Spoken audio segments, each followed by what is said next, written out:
All right, Ashton, what do we got going on here? We're doing the manual swap on the Miata. Got another NA Miata doing the manual swap. Manual swap. Yes.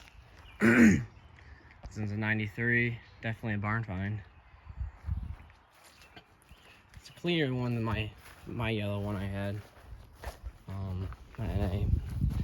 It has the cool speakers in the seats, you know, power windows. I didn't have any of that. Flimsy little steering wheel. Cruise control, but yeah. Another video on how to do manual swap. Alright, so we have it jacked up on all four sides. And you can see what we got to drop here. This transmission, power plant frame, drive shaft's up there. A lot of stuff we got to swap over. First things first, the exhaust that is in the way of dropping and really touching anything. There's going to be a couple bolts right by the manifold that come down, and you can either take it off right here at the cat or right here, or take the entire thing off, which is probably what we're going to do. So it's easier to work around. We're going to take the entire thing off. So, from the headers. Start with the exhaust right off the headers. Tightening it more, it's not loose. Alright, so manifold comes off here. 3 bolts. Last video I cut it. I don't recommend doing that.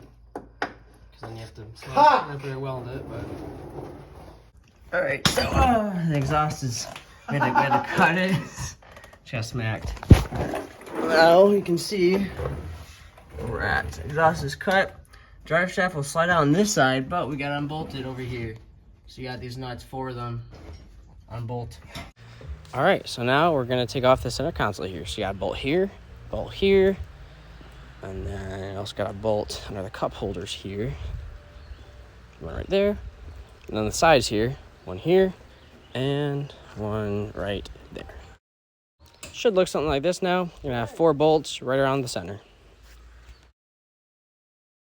All right, and now we're gonna have this weird park thing to screw. I think it's a 12 millimeter. You just gotta unscrew and take it off. It's kind of what tells the car it's in park or not. It's a little lever, so when you put it in actual P position, lets the car turn over. So with automatic ECU, you need to take this off.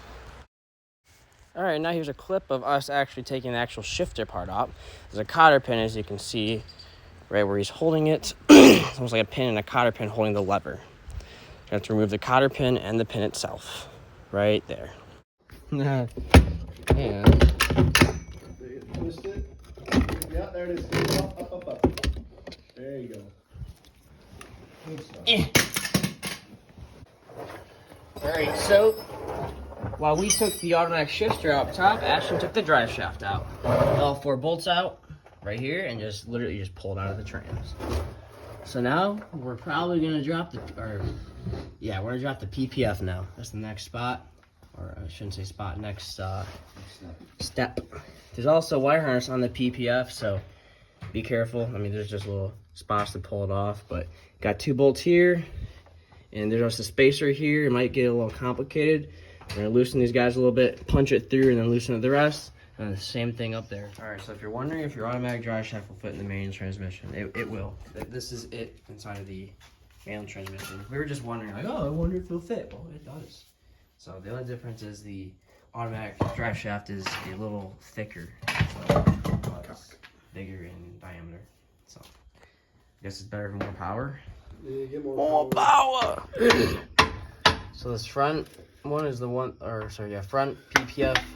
So rear, front PPF bolt kind of holds the alignment together. This is like a spacer, it goes all the way in, versus the rear one's just a bolt that holds it in. Our rear bolt broke, so we're gonna have to figure that one out. But unbolt it, right? Get it loose. Take the actual bolt off, and then you use a flathead to remove this little piece, the little top pad. It's coming.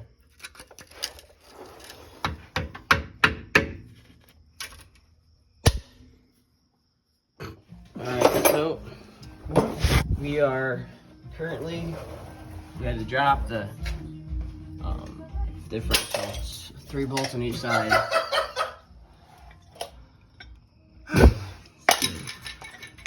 And up top, we have to grind off that guy because he's not coming off. So that's where we're at, but you probably won't have to go through this. All right, so Ashton's currently dealing with the PPF bolt.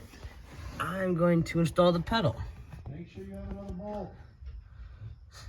So 2 bolts there are gonna loosen off, and that's just gonna remove the plate right here. So take that hoe off, and then you're going to need a master cylinder.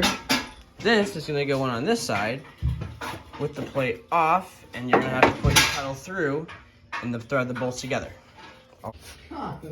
And just like this, it's out. What? Little gasket there, but not really needed. Out the old, and with the new.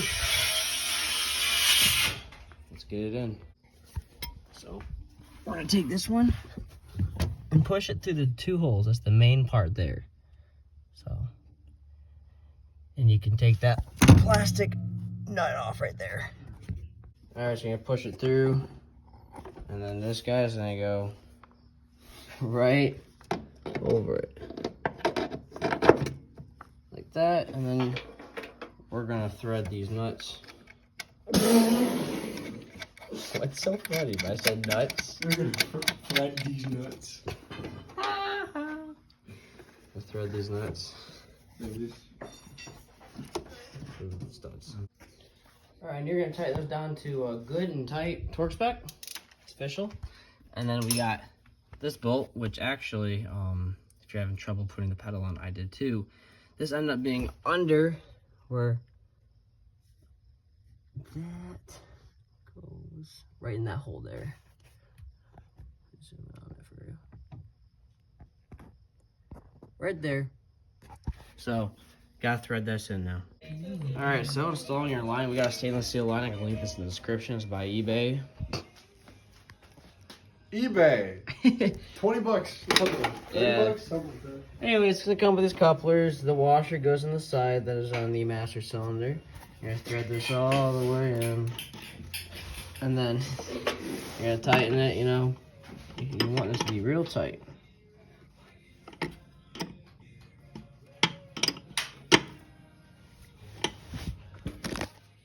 Hit it. All right, got the automatic DPF out. Now we're gonna have to punch this thing out. It's gonna be a pain, but we're gonna have to punch it really hard. For now. So So in we case- can use the angle grinder. In case any of you guys have this issue out there, it's holding it in. One side's broken and it's seized inside the spacer, and the other side just we angle grinded everything out of it. So we're just gonna keep messing with it, I guess. All right, so here's the part that also pushes into the park position. So what to do with this?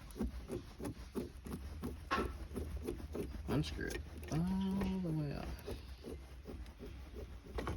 And inside here, you're gonna find you have a little spring. You get a screw and try to screw it in so it does not come out.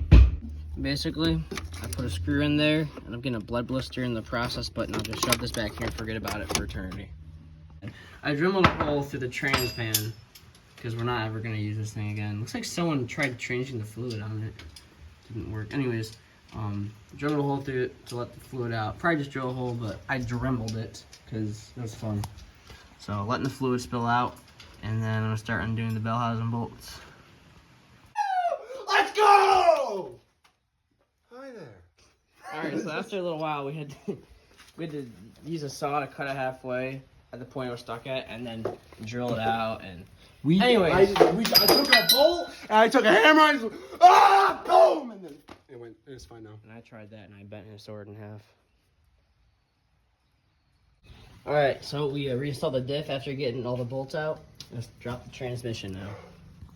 So now we're taking out the bell housing bolts on the transmission. So there's gonna be 1, 2, 3, 4, 5, 6, 7, 8, 9, 10, 11, 12, 13, 14, around 14.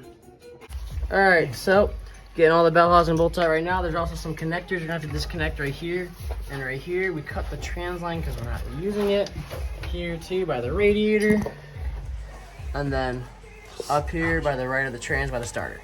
So now I'm gonna disconnect these flywheel bolts while he's still getting rid of the bell housing bolts. All right, so we got the trans out. We just had to pull it. these. And now we're taking the flex plate bolts off. Oh wait, So- washer. Make sure to not lose these. Yes. These are important for our main swap, and it looks like we can reuse them so far. Everything that I've seen says we can. All right, so you got 1, 2, 3, 4 bolts here and 2 bolts on the side, and we're gonna be replacing the rear main seal. So this top piece is gonna come off, and then we're gonna take out the actual seal part, the pick, and then we're gonna gasket this, because this is where we're leaking right now. We have some decent oil coming off. All right, so we have these 6 bolts tightened down to 75 foot-pounds of torque.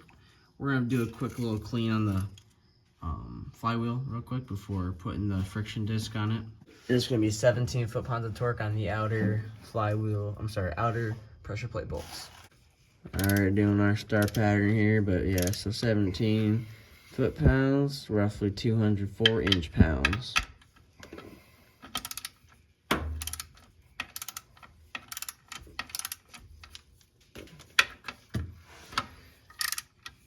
All right, so now make sure you're in center, and you can actually pull this out.